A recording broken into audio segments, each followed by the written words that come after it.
Network, we would like to remind everybody that certain topics of discussion may not be comfortable for all listeners. Certain viewpoints may not reflect those of our partners, sponsors, affiliates, our hosts, or that of our guests. We would like to encourage everybody to keep a respectful and open climate of discussion for all topics, no matter how disturbing they may be. So viewer discretion is advised.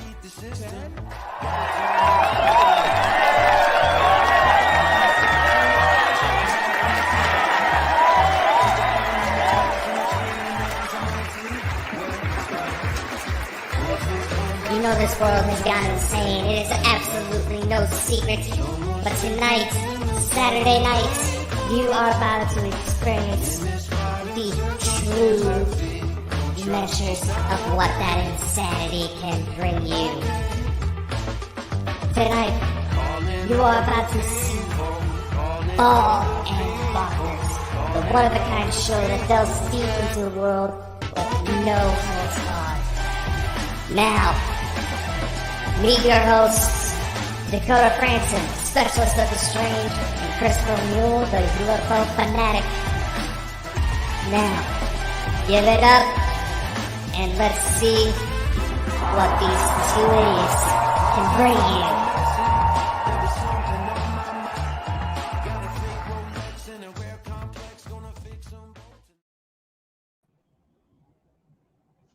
Welcome, ladies and gentlemen, to another Saturday night. Tonight, Chris and I are joined by Simon Clarke, who wrote the book "This Will Blow Your Socks Off." Two quite interesting stories that have come up when we're just doing our usual pre-show BS and around. So, Simon, why don't you go ahead and introduce yourself to our public real quick? Hi, Simon Clarke. I have a background in engineering, 15 years working on aircraft, repairing aircraft, and most of the last 15 years on aircraft design. So I think I've got a good understanding how a lot of things work, and especially when we're looking at things that fly in the sky that shouldn't. Ooh, I mean, has some questions for you later. Well, that's actually. I've got some questions for you too, because I'm really interested in aircraft.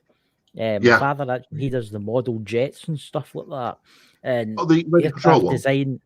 Yeah, the gas turbine ones, you know, the ones with the gas turbines. Very nice. Yeah. Very expensive hole on the ground. Yes, it is a very expensive hole on the ground. He's probably watching this.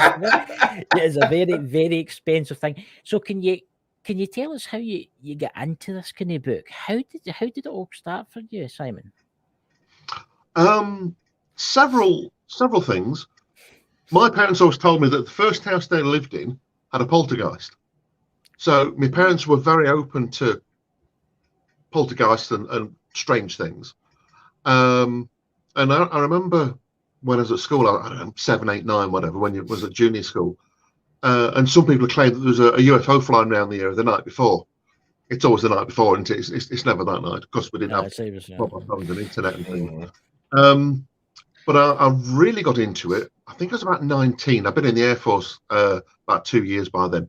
And for Christmas, I got Above Top Secret by, I forget his name, and it was just full of really good accounts of alien interactions. That, and then the engineering that I was sort of learning and going through at the time, you start realizing there's things that are just not capable. And one in particular that's been doing the rounds recently, the 2004 Nimitz incident, when they got these things flying at 8,000 feet and, you know, they dropped down to sea level, whatever it is of a second. But, you know, these things were following the ships for like 4 days. Well, nothing flies that long, because in a jet engine, you know, lots of transport aircraft, you can do air-to-air refueling, but there is a finite life because you're going to use some engine oil.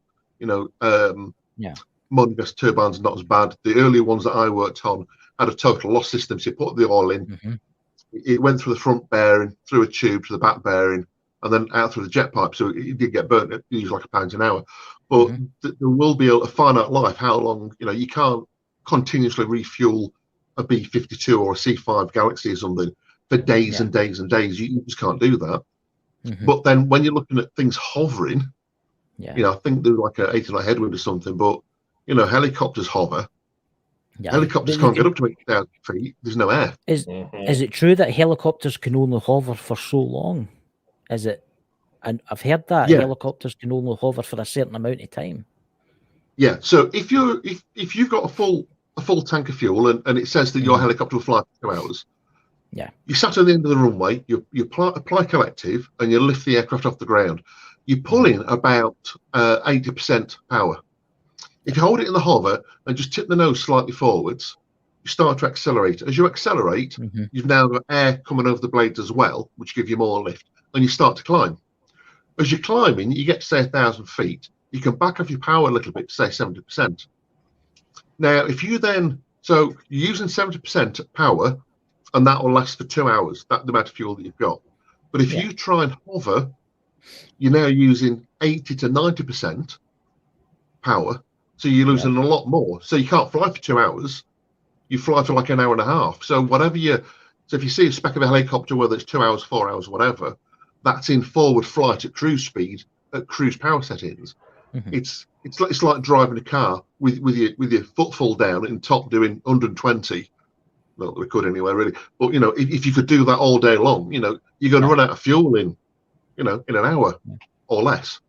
But if you're at cruise speed, you use a lot less. So extra fuel tanks on board. You might be able to hover a helicopter for 3-4 hours. But also the helicopters are so unstable. I suppose these days they don't have the autopilot on, so make it easy. But very limited on the amount of time.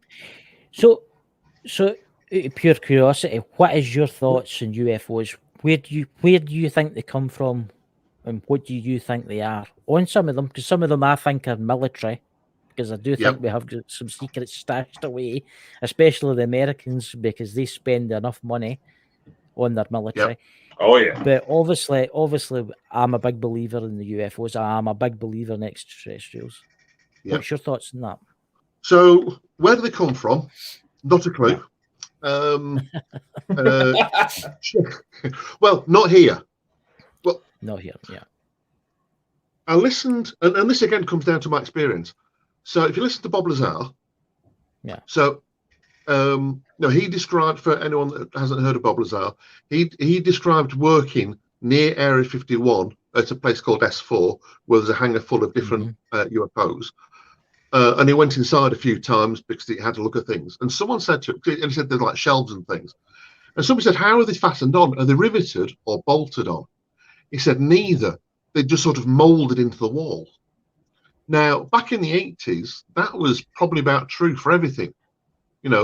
The most things, maybe some sort of pleasure craft, sailing boats, things, would have things molded in. But whereas everything, so much these days is carbon fiber. But that's how you'd make it. You'd actually have the way that you'd build this thing up. It would, you make carbon fiber by putting layers in, or the sticky pre-preg. Then you cover it in a soft wadding. Then you put plastic all over it and you vacuum it. Now you either vacuum it to cold cure it, or you put it in autoclave, which heats it up. But it's vacuumed, so there's lots of pressure to squash all this together. So when it comes out the autoclave, or when it's finished setting, you take all this off, and basically you have a panel and you have a shelf sticking out, but it won't be obvious how it's held on. It's just in there. So it's basically saying that the technology he was seeing in the 80s was about where we're up to today on some of the interior stuff. So I've heard for like people extraterrestrial that have been inside these ships. That some of these ships could be living. You know what I'm trying to say? The material they're made from is like a living material that basically molds itself into shape, and if it gets damaged, it's like skin, it repairs itself. Yeah, they grow the ship. Yes. Yeah. Yes. That's that. So I've also heard from other places where they talk about they talk about, you got UFOs that have smooth skin, and you got UFOs that you can see the rivet lines. And the ones with the rivet lines are the ones that have been back engineered and built, like I say, probably by the Americans. Apparently, there was even when, I don't know if it was Apollo 11, but it was one of the Apollos was sat at Cape Canaveral, Cape Kennedy, and a UFO flew past it to have a look. I don't know who said it, where it was, whatever, but back in the 60s, they had aircraft capable of flying without known propulsive systems. And that's where we get on to element 15, isn't it? 115.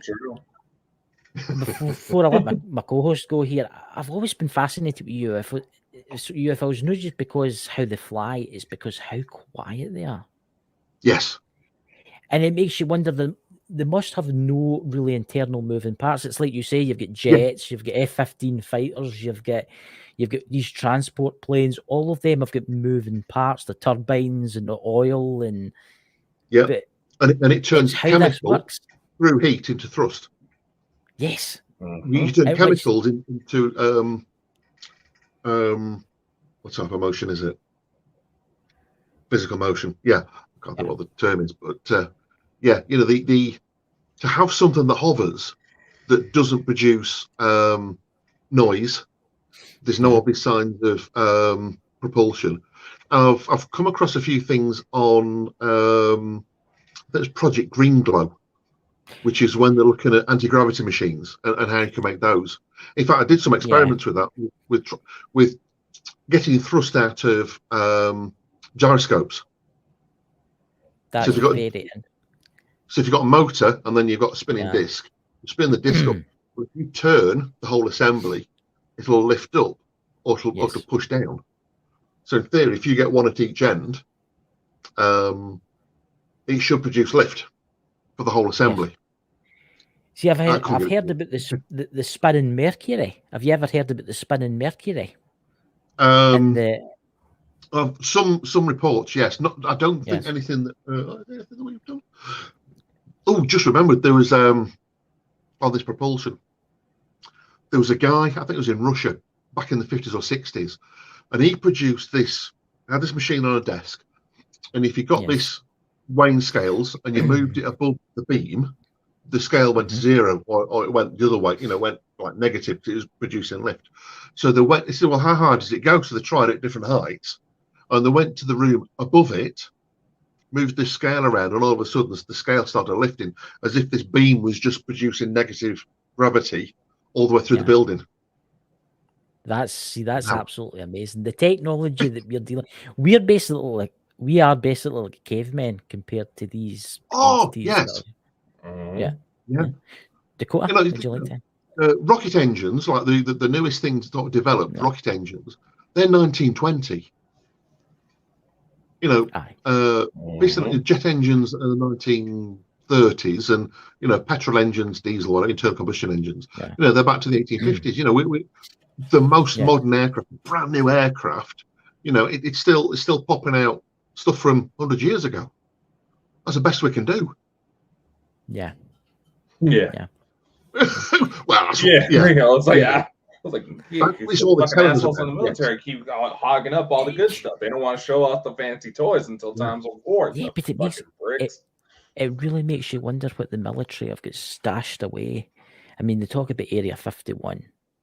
That's not really used anymore. It's used for like maybe jet pilots practicing. It's still used. It's used for, but there's other kind of places. Yeah, there's other places now that are used more. I can't remember. Yeah. Is it where am I talking about, Dakota? It's near. Is it no Groom Lake? Where is it? There's a lot of places, Chris. I can't. It's Area 54. There's a lot of fucking Area 51s. Yeah. It's like Area 54. It's called, or something like that. But it's the technology. 54, isn't it? Like a few miles north of the Groom Lake facility. I think it is. I think it's like it's like an underground complex kind of thing built under the mountains kind of thing. I watched a program on it actually. I just want to say, everybody in the chat, welcome everybody. We've got 300 and odd people watching us right now. Thank you very much, all over the networks. But the technology is out there. I mean, do you think? Now, here's an interesting question. Do you think that the US military or the British military or whoever is in charge have crashed alien craft for Roswell or? For the British military, I don't know. Doubt it. We might have, not sure. The Americans, I would say, absolutely yes. Oh yeah. Absolutely yes. Now, Roswell, because we all know and love Roswell. What most people don't know is that there was UFO sightings at Roswell for about 3 weeks before the crash. Most people don't know that. Mm-hmm. But there's a tale. I can't remember which series I was watching, and this guy he was an aircraft guy, same as me. So Roswell Air Force Base at the time was the only base in the US that had the nuclear missiles, the nuclear bombs, and the bombers to drop the bombs. And one of the things you do, if your aircraft's taking off from where you are and landing back where you are, they're not landing. They're not landing anywhere else. They might have some kit on board. They might not have a lot. But if they're going away for a few days, they need some kit on board. You need oil for the engines. You might need other lubricating oil. The bits that normally break when you go away. So you have a box with all these different bits and pieces in, called flyaway packs. So this sergeant is going on to the hangar where they keep the flyaway packs. And as he gets to the side door, there's an MP stood there, Sergeant MP. Now, when you're on guard, you are basically the station commander, under the station commander's orders. So I've had it before where I found some wires under a car when I was out in Germany, when I were inspecting with the mirror. And I said to the sergeant in the car, because I was just like a lowly rank, I said to the sergeant, can you get the car, please, sergeant, and look at it and tell me it's okay. He says, it's my petrol pump. That's very good. Thank you, sergeant. But can you get out of the car, please? Because it's like, I don't care what rank you are. I've asked you to do something and you will do it. And the guy next to me has got a gun with bullets in it. You generally keep it out of the way. But, you get to the point where you can say to him, on him. And he'll point the gun at him. Now you've got a report to write. But it's like, so eventually this guy sort of realised that I wasn't going to give up. And I was well within my rights, because you're not there representing you. You're there representing state commander's orders. So as this MP stood at this side door, and the guy says, excuse me, Mac, he said, I need to get in, drop this off. He says, you're not allowed in. He says, but I need to get in to drop these off. He says, you're not allowed in. So the next thing the MP does, as the guy takes another pace forward, he reaches for his holster and just holds onto his gun. He doesn't pull the gun, he just holds onto it. Well, the engineer knows, because he's done guard, that when somebody touches the weapon like that, the next action forward is you pull it out, and the next action after that is you make ready. The next after that, you don't want to know. Yeah. So if he's touching it, then he's scariest. So you have to turn around and go back, and it's like, don't bother taking anything over there, fellas. Just leave here because we can't get in. He's like, well, why can't we get in? It's like, I don't know. And this MP stood there, it's military policeman. We can't get in. And you go, well, why is that happening to the hangar that they store this in, that has aircraft parts in? Is there something in there that is secret? There's little things, being ex-military and being an engineer, that I and other ex-military and ex-engineers can pick up on, that other people perhaps don't notice. Do you think there could have been anything else in there, like maybe like weaponry? Could have been. I did read one report that apparently these were alien grey children out on a joyride that crashed. I don't know if that's true. I've heard that one too. One too. Dakota, would you like to ask? Now, I can't remember what series I saw it was, but it was examining alleged crashed UFO bits. It was just a little fragment that they tested. And they found that part of the composition of this alleged craft was bismuth. Like, what use would that have for aircraft? Bismuth? Yeah. Like the shiny crystals, always have kind of a cube shape to them. Right. I know the sort of crystal sort of shape that you're meaning. What I do know is that when we talk about aluminium and aircraft are made out of aluminium, it's not aluminium, it's aluminium alloy. So you take aluminium and then you add in 3% of copper, plus or minus a little bit, and they add in other bits and pieces of other elements. You can add in magnesium a little bit more. and it makes it more flexible. They can be more heat resistant. It alters the properties. So when we're talking aluminium, there's 50, 20, 100, probably 200 different types of aluminium, and then you can heat treat it. So you add in different elements. So it could be an aluminium type material or composite material, not a composite, but it could be a chemical composition that uses that crystal. But I've never heard of that. Well, the composition of it, the craft itself, it was like you had the aluminium, then you had the bismuth, and it was just sandwiched together like that. That's what caught me off guard. I'm just like, wait, what does that do? Actually, that's interesting because there's not alclad. There is a form of aluminium. God, this is going back a few years, and you basically get it's an extremely thin sheet of aluminium, a bit thicker than turkey foil. Then you have a very thin layer of fiberglass. Aluminium fiberglass, and then it ends on aluminium. Now, what happens with that is if you've got a crack in aluminium, the crack spreads. They can spread quite slowly, then they get a lot faster. But because it's multiple layers, the crack might be in one of the layers, but it won't jump across the fiberglass to the next layer unless it's absolutely torn it apart. So it's a lot more fatigue resilient. God, what is that? It's been quite a few years since I've looked into anything like that. Because alclad, when you see the shiny aluminium aeroplanes, what it actually is aluminium alloy in the middle. Then they put pure aluminium on either side, because pure aluminium doesn't corrode, but aluminium alloy does. So you can see an airplane that looks absolutely perfect, but it has a scratch on it. You can see some white dust on that, and that's aluminium oxide. Corrosion, So interesting. But speaking of chemicals and things, I was watching a program on copper mines all across the US, and it's where somebody's just dug a pit and dug out copper, and they used LiDAR on like a quadcopter, and you can see these little pot marks all over this hillside from 3,000, 4,000 years ago. Now that was interesting, and they said, well, what we'll do, we'll take a sample out of the lake, or they took a few samples out of the lake, and it detected when, and you can look at seeds and so many other things to date these different layers, and they could see when the copper smelting was done in the area, and it gave them this sort of 3,500, 4,000 years ago. But the one thing they didn't pick up on, which I did, was all the titanium. Right. You're thinking, who's been using titanium 4,000 years ago? Yeah. So I don't know the history of that, but it's like, as far as I know, that's not been used until more recently.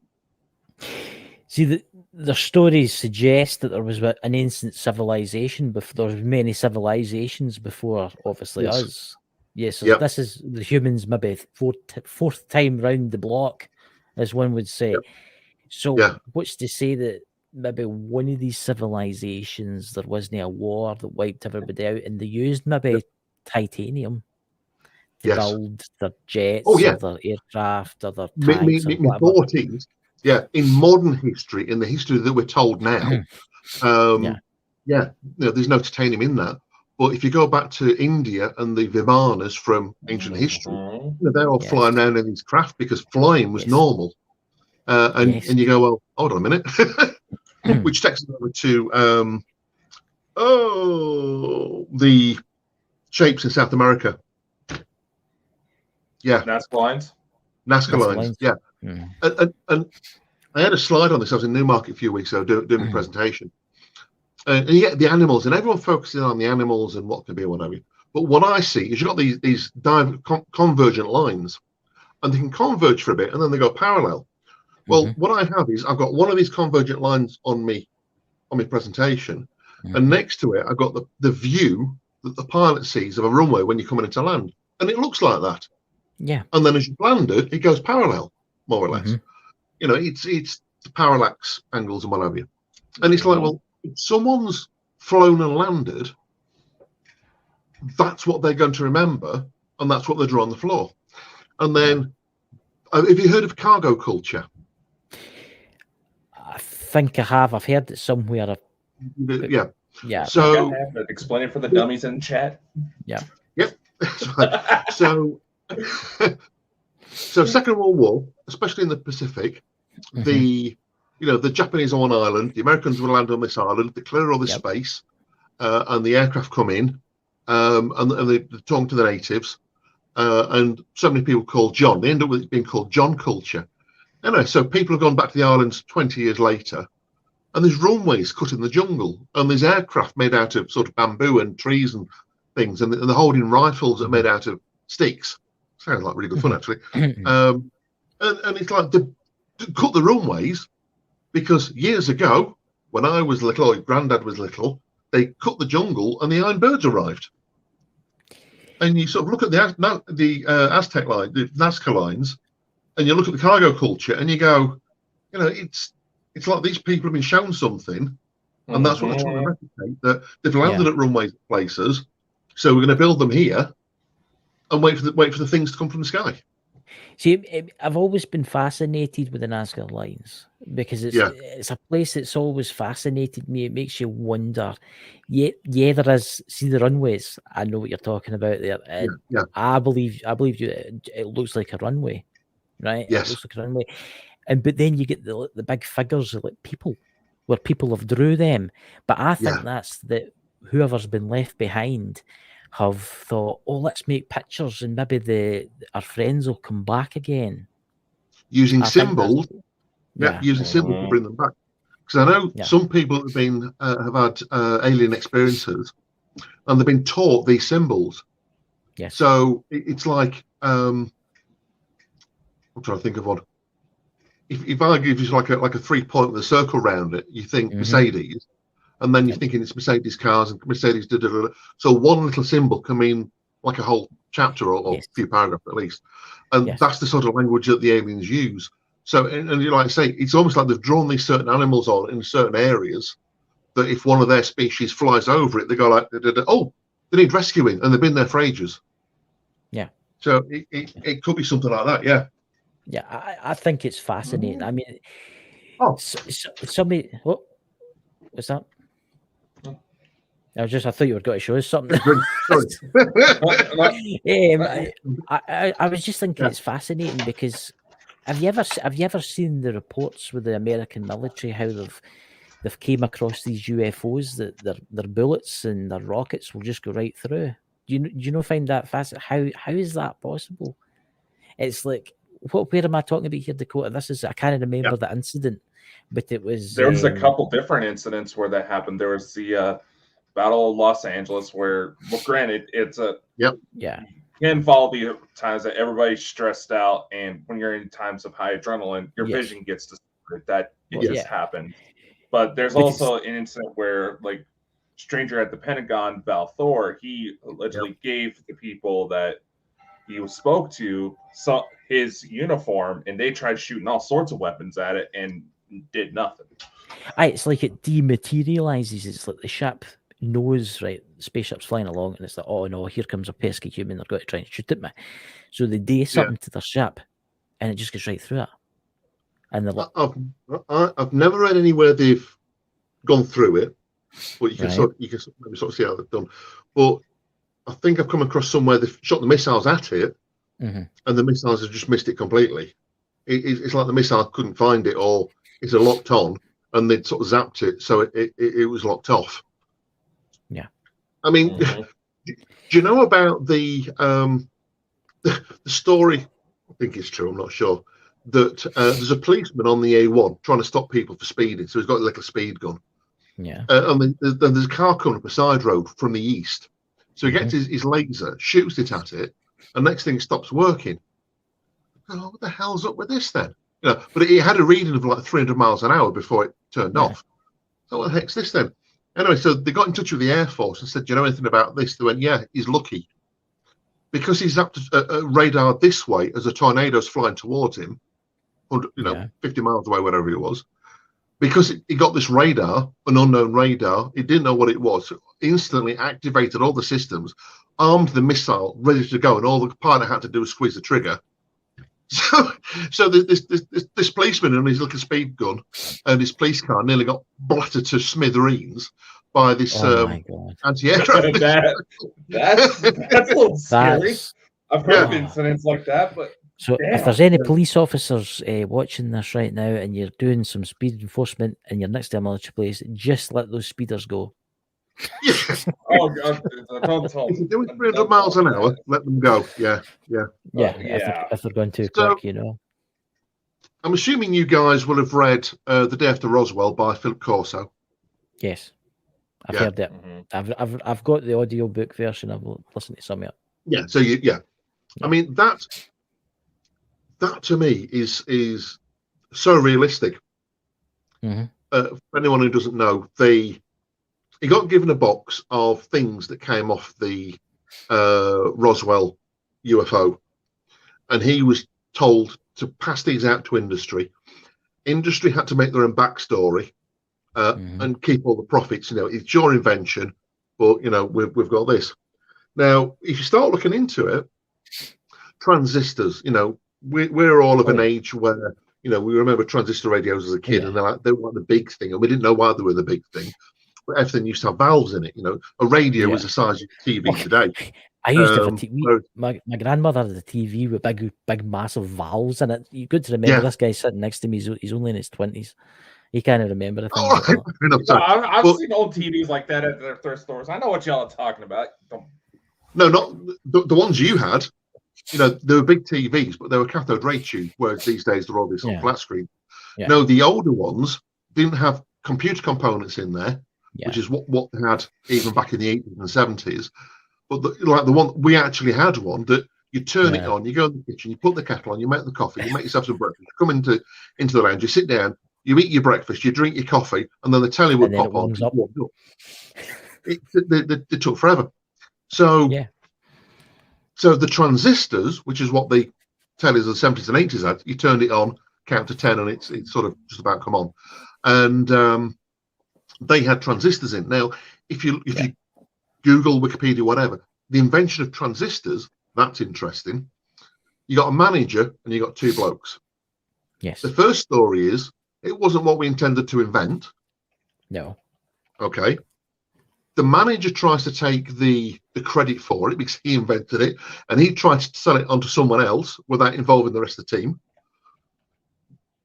And then the next thing they did with it, once they invented it, was passed it on to the Japanese, who started making it, because it was the big thing in the sort of 70s that, you know, all these transistor radios and all this high tech was coming from Japan. Yeah. But as I say, the backstory, when you look into it, you go like, no, that's just bull. How can you create something that you weren't trying to invent when that's your job? He's developing electronics. A lot of stuff's been invented that way, is it not? A lot of things have been invented that way, is it not? It can be, but the whole story, you look at it and you go, and even if it was, well, we tried this experiment and got that result, then we tried that experiment and got this result, and then we thought, hold on a minute, and then we looked at that, and then we tried to make this. If there's like an evolution, you can go, I can understand that. But no, they didn't, and it's like, the electronics, avionics,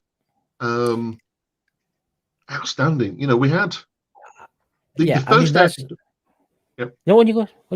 Sorry. Yeah, you go. the first aircraft I worked on in the early 80s were designed in the 70s, 60s, in fact.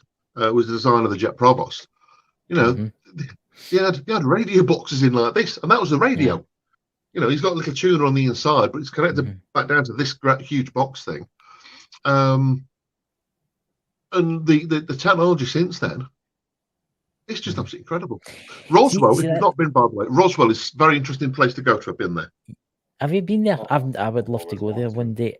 Yeah. I mean, talking about technology, I mean, you look at technology now with like smartphones and tablets, and I mean, we're doing a show tomorrow on artificial intelligence. Yeah. Do you think some of these UFOs, do you think some of them are pilots? Do you think they're maybe like artificial intelligence that's maybe piloting them? I was down in Hereford. I was doing a book signing in Hereford. And I stopped at this lovely country pub. The the room would only hold about 20 people. There's a roaring fire one side. There's nice beer at the bar, and there's just friendly people all around you. It was just brilliant. Yeah.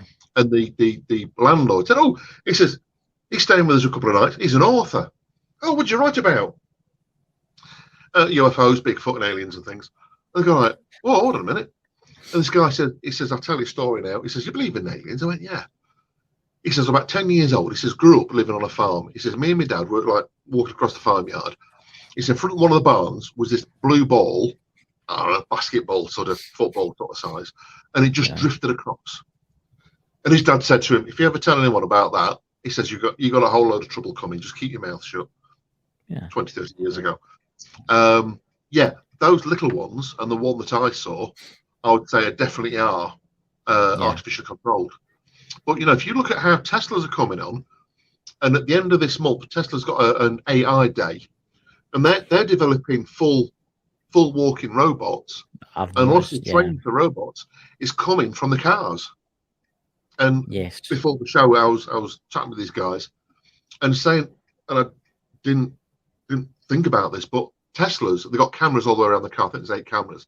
Now, you and I would have probably thought that the computer gets all these 8 pictures and then sort of works out what's happening and then takes that through the AI. No, what it does is it creates like a circular picture around the car. So it's a full perspective, situation awareness, that's what I'm trying to think of. So it knows what's where all around the vehicle, and then the AI works on that. See, that's another step forward. Yeah. But maybe that's old technology that we've had stashed away that's now allowed to be used. It does. It certainly does seem to be that way. Speaking of old technology, this, as well as aliens, this is one of my other favourite topics. Ancient and advanced human beings. Let me move that over a bit. Yes. All those hundreds of people are sat on one block of stone. Yes. That block of stone is 4 meters tall, 12 feet, 4 meters wide, 12 feet, by 20 meters long, which is 70 feet long. Yeah. It's as big as 2 or 3 houses. It weighs 1,000 tons. Yes. And where they're used, about a mile up the road, has Roman built on top of it. And all the Roman blocks are like little tiny Lego blocks compared to this sort of reed block underneath. See, I've had arguments with people like the pyramids, for instance, right? Yeah. And they're like, "Oh, it was lots of slaves that made them," and that take a long time to build, right? Yeah. Or there's some places throughout the world too that I can't remember the name yet. We actually did a show in it, Dakota, and remember I showed a picture of this place. I think it's in South America somewhere, and these blocks are like perfectly made, and they're thousands of years old. Yes, and they look like they've been made in like a 3D printer. They look like they've been made to perfection. Or they've been molded. Yes, they've been made. Yeah. Everyone is exactly the same within. It's been measured. Even to make them to this day. So close together that you can't get a sheet of paper between them. Yeah. Yes. Now, and this again goes back to my early engineering experience. So you get a piece of metal about that big, and you're going to square it off. Mm-hmm. Now, a piece of metal that size, 16 gauge, is 1.6 mil thick. It's like half a dozen sheets of paper. Similar sort of size, similar sort of thickness. To get that perfectly flat, and to get all the angles at 90 degrees takes you 3 days. Filing. Yeah. Now, more experience, you can obviously do it more quicker. But, if it takes that long to do such a tiny cross-sectional area, when you've got, like you say, these sort of 20-foot high blocks that are like 4 foot deep, whatever, 4 or 5 foot deep, how the heck do you get that so perfectly smooth? Yeah. To get the next one. If you have a huge circular saw, you could do that because you're going to get parallel cuts, so you have both blocks nearly touching, and you cut that bit away and pull it in, but you'd have all the teeth marks. Yeah. And you would know, because one of the issues with rock is it doesn't cut straight. You'll always end up with odd angles. And I think the ones that you're talking about, I don't know if it's the same place, could be a different one, but the rock comes from the other side of the valley. That's that. That's the same place. Yeah. These blocks are like 20 tons and 50 tons. Yes. So you got to. I'm trying to look where my finger is. So you got to mine it. You got to bring it down side the hill, about 1,000 feet across the river, and 1,000 feet up here. Now, I do have an explanation of the block at Ballback, which is the one I showed everyone, and then these blocks. They did it that way because for them it was easy. How it was easy, I don't know. But Well, they obviously had technology that's now long lost. yeah, you know, Tower Bridge in London. Yes. Yeah, the big bridge with it lifted up. Yeah, that's Tower Bridge. When they built that, the steam cranes that they had at the time could only lift 5 tons, and that's in the 1800s. So how do they, a couple of thousand years ago, whenever? But this is when you can bump into people in universities and stuff like that. But yes, they used rope and they used logs. But then you say, but it's the middle of the desert and they're building these ginormous pyramids. Where did they get Another the wood one from? well, so you're going to put your big block on logs. Yeah, they just rolled it on logs. How do they make the logs round? How do they make all the logs the same diameter? Yeah. Because if your logs are all different diameter, it's only being carried on a couple. Yeah. All your roadway has to be perfectly smooth and firm, and then your logs all have to be the same diameter. So how did you lathe a 30-foot trunk that was like 2.5 foot in diameter down to 2 foot diameter? So it's the same as all the rest. Yeah. I'm thinking of that place. I think it's called. Is it Machu Picchu? I think it's called Machu Picchu. That's the one. Yeah, that's the one that's right on top of that mountain. Yeah. Yeah. And that's one of the places. There's Calo. Well, there's loads in South America. Oh yeah. Some other people. Sorry. No, I was just saying South America. That's a whole tour in itself, or just UFO activity. Lake Titicaca. It's the highest navigable lake in the world. Right. I think it's something like 8,000 feet high or something. I mean, it's massive. It's like 200 miles long. Yeah. It has seahorses in it in fresh water. Yeah. Seahorses live in seawater, and if you move an animal from seawater to fresh water, I can't remember which one, the osmosis, the either bloat or the shrink. I can't remember which variant it is. Yeah. But it also has toads that only live under the water. They actually breathe through the skin. I've heard that. I've heard that.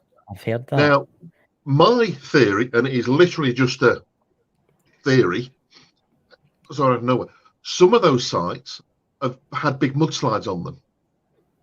Yes. If whoever advanced technology was living there at the time, because I think some of these sort of towers in the area, they've got like blast holes in them. It's like Star Wars type thing. Yeah. Not Star Wars, but you know what I mean. But the huge blast holes, all these rocks missing, and where these huge waves have come in and hit and washed everything down. Was there a scientific institute there that was doing experiments on seahorses and on toads and some of the other things, and it washed them down into the lake, and some survived and still survive today? It's it's quite interesting you see that, because obviously you get all these strange creatures. There is a lot of like strange creatures in the world, but nobody know where these creatures have came from. I mean, some of them think that they're maybe aliens or something like that, but maybe the ancients before us were dabbling in genetics. And then there is proof in that. That's book number 3, by the way. Or start talking about genetics. So 2014, 2 guys in was it Afghanistan or Kazakhstan? It was over that way somewhere. They looked at the entire human DNA. Yeah. And they went, there's actually coding in here. Because you know that, is it like 3% of our DNA is used and like 97% is just junk DNA apparently. But they found, I can't remember what they said it was, but there's like number systems and things in there. But and this is where I go off in a tangent again. That if you look at chimpanzee DNA, 6 million years ago, there's a common ancestor, common ape, which we are related to, and the closest relative we have is the chimpanzee. Humans developed about 300,000 years ago. Chimpanzees developed 250,000 years ago. All apes and monkeys have 48 chromosomes. We have 46. Yes. And when you look at the first 3 chromosomes, you look at the chimpanzee ones, you look at ours, It's like the middle one, the number 2, has been cut in half and Cut in attached to half. these two. You look at them and you go, well, they all match more or less, but it's been chemically spliced. Someone has spliced our DNA. Yeah, that's what that. That's like getting into the Anunnaki kind of top tales and stuff like that. Where they, Oh yeah. Yeah. I mean, what's your thoughts on the Anunnaki? What's your thoughts on that? Well, you know, as far as I'm aware, when the Russian guy that translated them, I can't remember what he's called. The can't think of his name, but the Russian guy translated loads of these tiles. As far as I know, he didn't have an agenda. He was just translating what was written. You know, and on some of them, they found the history of the Great Flood. Mm-hmm. You know, the Noah's Ark story. The early Christians were captured by the Sumerians, I think, and they were taught in their schools, because I think they were there for like a couple of 100 years. And then when they allowed them to go back, they now had the story of Noah. But they learned that in their schools. And I think it's in the British Museum is that one now. It's like a 3/4 one of the story of Noah. But as far as Zachariah Sitchin, as far as I'm aware, he didn't have an agenda. He was just saying, well, that's what he says.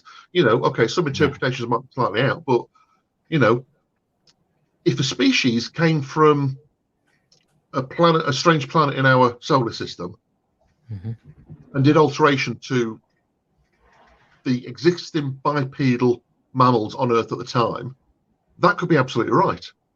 Yeah. Now, the way I describe it in book 2 is that aliens, humans, and Bigfoot, it's all related. Yes. Because when the Anunnaki came to Earth, and this is just a sort of throw it out sort of theory, they found Bigfoot. And there are several different types of Bigfoot. There's Bigfoot who's too strong, intelligent, has some better skills than us, but would be hard to control. So they want to dumb it down a bit, make it a bit shorter, make it a lot less strong. Well, that's us. That's humans. Yes. Oh, yeah. So the reason why we have 46 chromosomes, not 48, is so they could breed us with something. So if you get an ape, make it have 46 chromosomes, and then you can breed it with something else that has 46 chromosomes to produce us. You know, most people don't know this, but you know, hung like a donkey is quite a common phrase. And one of the reasons why donkeys, whales, horses, and everything, you know, they actually have a penile bone. Yes. You know, we basically have a big sponge, whereas all these animals have a penile bone. Now, which mammals? All of them. All apes and monkeys. I think there's one monkey, but it's so tiny it doesn't have one. Yeah. Whales, dolphins, horses, cows, pigs, you know, they all have this bone. It's up, it's down, and we don't have it. And then there's like so many other differences that all these other animals have that we are completely different to them. You know, I mean, we're basically hairless. Why? I mean, what? Yeah. I think the stories are true. I think that we were genetically made, and a lot of people are like, oh no, Darwin's all right, Darwin and all that kind of stuff. And I think we were created for a reason. Yes. You know, I think we were created for a reason. That I do not know. For anybody watching right now, I don't know the reason. But I'll hand you over to my co-host Dakota. Dakota, do you have any questions? Because we're actually starting to run out of time. I know it's flown around, hasn't it? I know. Oh, it happens every time. But no, the Anunnaki, it's definitely an interesting situation, and where a lot of their depictions show them as looking like the engineers from the Alien movies. Certainly makes you wonder. Was it them that they mixed with Bigfoot here? It would certainly explain why we're all of a sudden hairless. Because what advantage does it? You have all these creatures that have some sort of fat. They have some sort of fur. Even whales have very thin furs to them. What's the advantage of all of a sudden making an animal hairless? Well, in my first book, I will just plug it. So this was the original Blowy Sock novel. Yep. And I go through a list in there of the differences between apes and us, and there's so many differences. You know, apes and monkeys, they don't have hair on the top lip. I don't think they even have hair. Did you know there's currently 6 different types of human beings on Earth? That's right. I've heard that. There's the haplogroups. Mm-hmm. So if you get like the South Americans, they have the dark hair. It's a very thick hair. They don't have any facial hair. The Orientals, North American Indians, they come from the Mongolia. There's so many. There's quite a few differences. Yeah. The link to your books in the chat. I just want to say the link to your books in the chat. Oh, people, if you could please click and buy it for Christmas. Yeah. Buy it for a, Yeah. So you got that one, and then you got this one. The first one. A couple of people have said to me, it does wander a bit all over the place. And I said, well, I did say at the start of the book that this was my journey. I was trying to write a book on. Yeah. I think I was trying to write a book on aliens. And then as you're looking into that, you come across something else, and it's like, well, what the heck's that? Oh, I've never heard of it. So I follow that.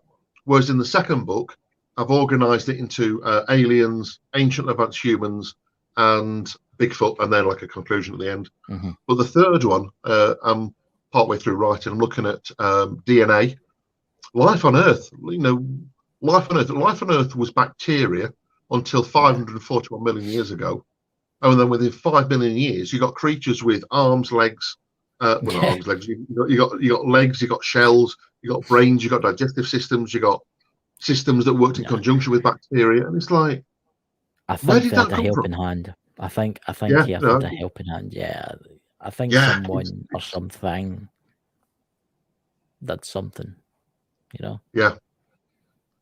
The one that's often quoted about, if we told people about aliens and UFOs, that the public will panic.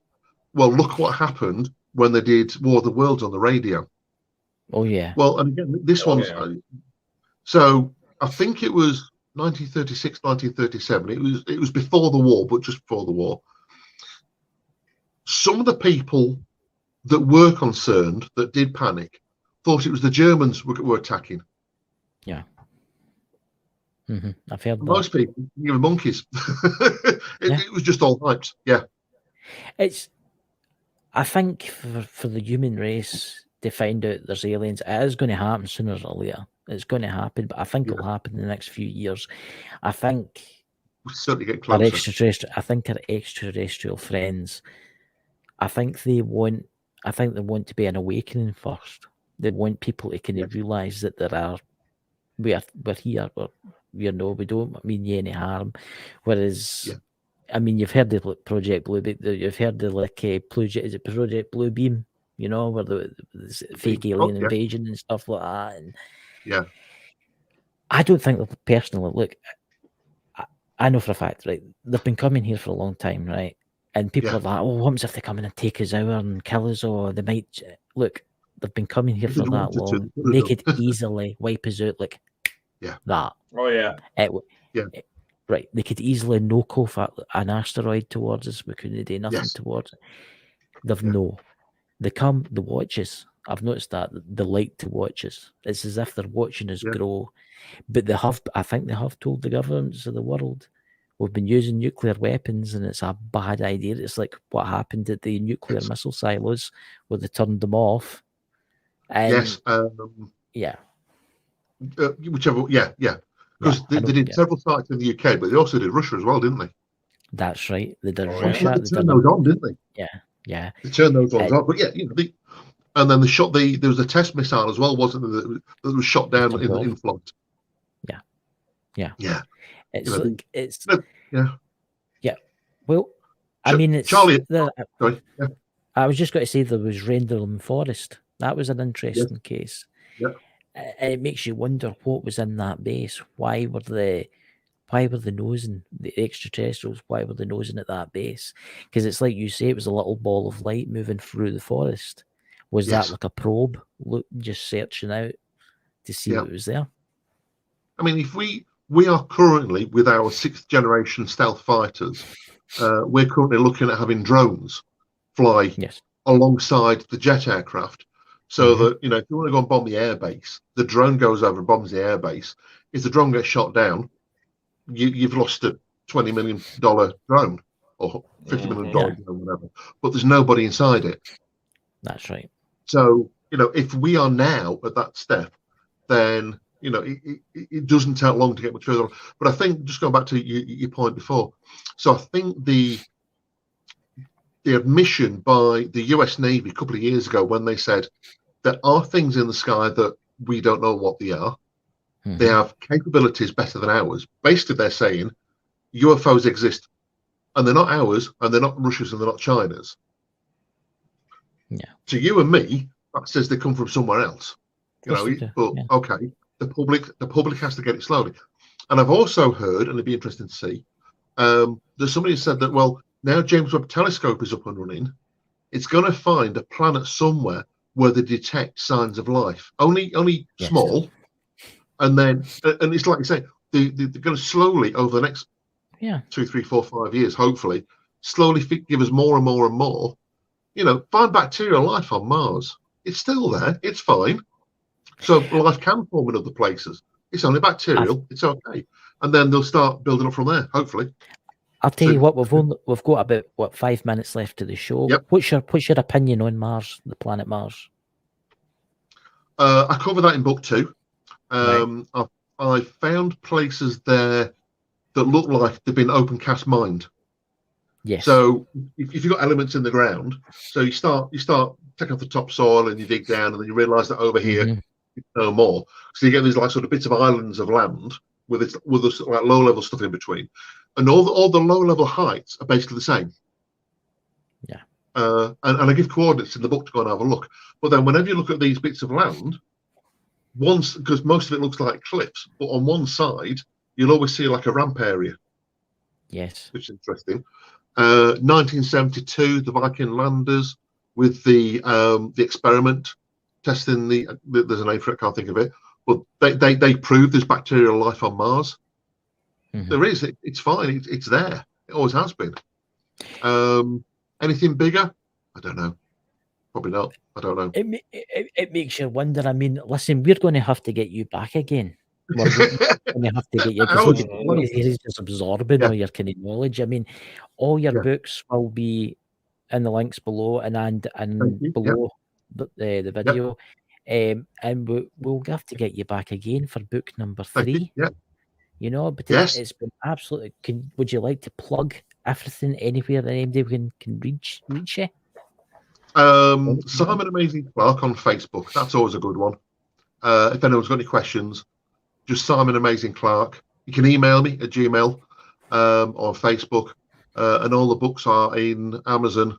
So I've got a dozen books. I write all sorts, you know, anything sort of interesting or sci-fi. I even actually have a book on living on Mars, just using imagination and engineering knowledge, and I just do anything that's unusual. That's me. Well, I'm gonna buy your book. I'm gonna order it tonight for Amazon, because I'm gonna order the first one first. I take it that's on Amazon too, the first one. Yeah, they're both on there. I think I've got about a dozen books in total that are on there. 3 Black Cats, How to Write and Publish a Book. But yeah, so if you are thinking about reading them both, then definitely go for this one first, because it gives you an insight into what I'm learning as I'm going along. And then, like I said, this one's a lot more organised. And note the use of the word too. want something for a cold winter's night when the wind's howling outside and the snow's coming down. I think some of what I've written, you need to be under the quilt, where it's safe. Like that. Trust me, I experienced quite a lot of supernatural stuff. I'm used to it now, So Dakota, would you like to say anything before anything about tomorrow's show? Simon, thank you for coming on. It's certainly been an interesting show. Like Chris said, we're going to definitely have to get you back, because this is obviously more than any time, guys. Thank you. Loved it. All right. I just love that sort of stuff. It's great. Thank you very much. Thanks to everyone. So, ladies and gentlemen, I hope you join us tomorrow night, because we're going to be talking about AI, artificial intelligence. It'll be a very interesting show, so I hope you all have a fantastic Saturday night. Catch you all, and see you all soon. Catch you later, dudes. Cheers, everyone. Bye.